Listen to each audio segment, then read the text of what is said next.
Sa update ngayon sa Batang Quiapo, nalaman na ito ni Ramon na hindi si David Stanggol at nagpapanggap lang ito dahil sa kayamanan.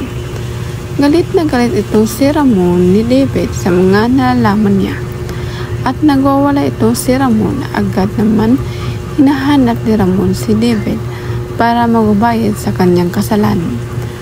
Nagkagulo na ang lahat dahil sa mga lumabas na katotohanan. Nalaman na din ito sa ama ni Ramon na hindi ang tunay na tanggol si David.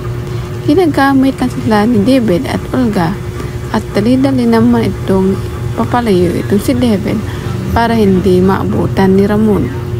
Hindi man ito walang bahala ang pagsisinungaling ni David ni Ramon at gusto pa nito papahirapan bago tapusin.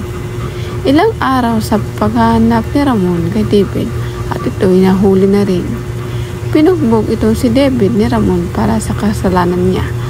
Nagmamakaawa itong si Marites kay Ramon na huwag pugbugin itong si David. Hindi ito nakikinig si Ramon kay Marites at ito'y hugbog at duluan ng itong si David.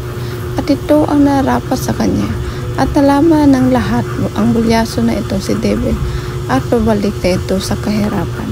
For more updates ng Batang Quiapo, don't forget to subscribe.